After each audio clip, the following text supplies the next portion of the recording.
નમસ્કાર મિત્રો, વિડીયોમાં તમારું સ્વાગત છે। જી હા મિત્રો, અત્યારે હાલ મોટા અને દુઃખદ સમાચાર સામે આવી રહ્યા છે। તો મિત્રો, સમાચારમાં વાત કરીએ તો ઉત્તરાખંડના કેદારનાથ ધામમાં યાત્રીઓ ફરી એકવાર મોટી દુર્ઘટનાનો શિકાર થયા છે।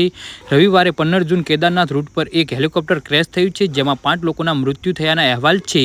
જી હા મિત્રો, આ હેલિકોપ્ટર રુદ્રપ્રયાગના ગૌરીકુંડના જંગલોમાં તૂટી પડ્યું હતું।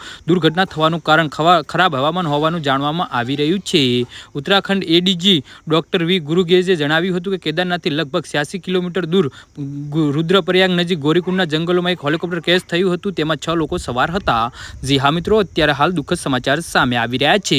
ઘટનાની જાણ થતાં જ બચાવ ટીમ ઘટના સ્થળે રવાના કરવામાં આવી હતી। તેમણે પુષ્ટિ કરી હતી કે ગૌરીકુંડમાં ગુમ થયેલ હેલિકોપ્ટર ક્રેશ થયું છે। જી હા મિત્રો, તો આના વિશે તમારું શું કહેવું છે તો નીચે અમારી કમેન્ટ બોક્સમાં જરૂરથી જણાવજો અને અમારી યુટ્યુબ ચેનલને સબસ્ક્રાઈબ કરવાની ભૂલતા નહીં। વિડીયો પૂરો જોવા બદલ તમારો ખૂબ ખૂબ આભાર।